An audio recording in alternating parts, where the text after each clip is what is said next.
Awe Masekenners, welcome back to my YouTube channel, fellow Zam Jammers. And if you aren't subscribed to my channel, welcome to you too.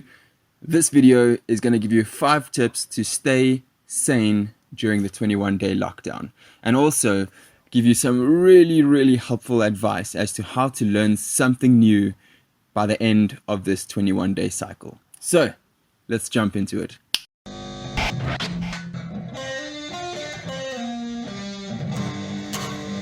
Wait, what? Without wasting any time, I'm going to ask you to drop a like, and I'm going to jump right on into number 1. Learn something new. Now, 21 days might not seem like a lot of time, but in fact, it is enough time to learn to learn a lot. Okay, I don't know if you've noticed it, but I've already seen 2 places giving free courses that I'm signing up for. One is Bible College with Dr. Arthur Frost. I will link that in the description below if you're keen to join that. It's going to be via Zoom. And then another one via Shaw Academy, social media marketing course. And it's got a whole certificate at the end of it and everything. It's 4 weeks free. I'm making sure to remind myself before the end of that, because if I don't cancel it before the end, then I need to pay 400 Rand a month, and I don't want to get into that. But if you're wondering how you can learn something new in a short amount of time, I found this amazing video that a friend sent to me. I'm going to add some clips right over here. Just take a look. How do we learn? How do we learn things quickly? How do we learn things in a way that allows us to go from knowing absolutely nothing about a skill to being really good in a very short period of time? The first is decide exactly what you want. What do you want to be able to do? What is it going to look like when you're done? What are you going to be able to look at yourself and say, I did this thing that I've always wanted to do? What does it look like? The second thing that you do is what I call deconstructing the skill. So most of the things that we think of as skills aren't really just one skill. They're bundles of smaller sub-skills that we use in combination with each other. For example, driving off the tee and chipping on the green have very little to do in common with each other. Very few skills overlap there, but they're both important if you want to be able to play golf well. So instead of trying to learn the global skill, you break it apart into these smaller parts and you practice the most important sub-skills, things that you're going to use most, first. Now, the third part is researching. Researching just enough that you're able to identify the most important sub-skills, but also understanding and being able to self-correct as you're practicing.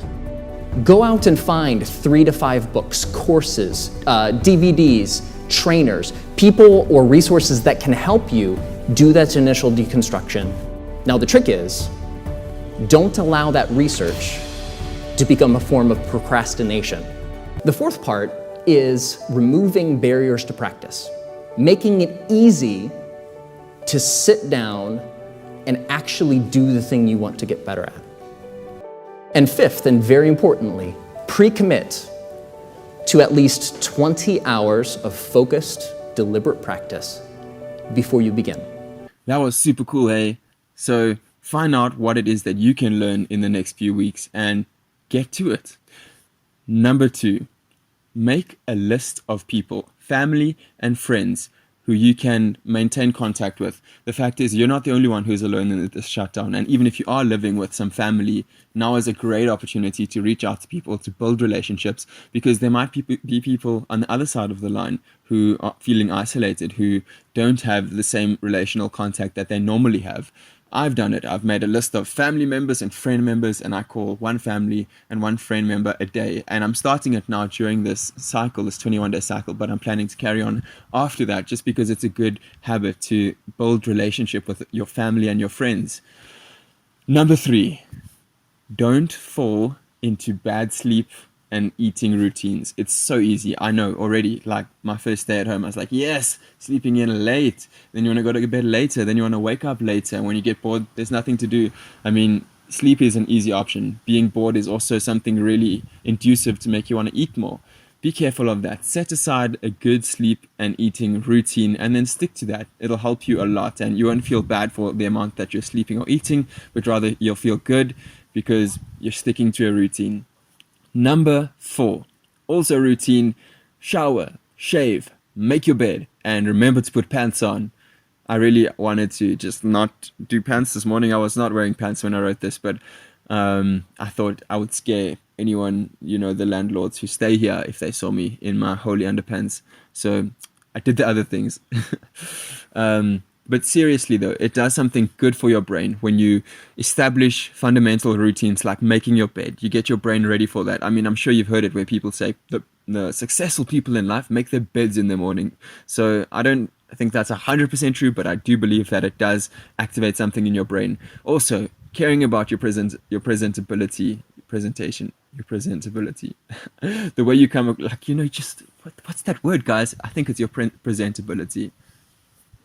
Anyways, do it. Shave. If you're a girl, shave. Put your makeup on. Do the things that you need to do. Feel confident about yourself and stay productive. Obviously, shower. Personal hygiene is important. We got to do these things, guys. Hibernate is not the same as quarantine. Shower. Stay clean. Especially for you who live with other people. And the last thing, find something productive to do. If it's fitness, getting some sort of fitness plan that you can implement, that you feel good about yourself, that'll release endorphins. I understand that we can't go for runs or go to the gym or do a lot of things that we used to be able to, but there's so much stuff you can do from your room, your own room workout. I don't even need to do that YouTube search for you because, there's so much content about that. Read a book. Don't just play games and watch series, because those are amazing things if you do them in balance. Social media as well, in balance, then it's good. But if you do too much of those things, you'll very easily find that the day has gone by and you've done nothing, and that'll just contribute to your feeling of I want to go sleep. I've done nothing today. Nothing good is happening. So find those things to do. But otherwise, that's the end of this video. I really hope that you enjoyed it, and stick around because this is just the first video out of my 21-day shutdown series on my YouTube channel. So become a Zam Jammer, subscribe, and hit the notification bell so that you know when the next videos go up. But that's the rest. But that's it from me. Thank you so much, guys, and cheers.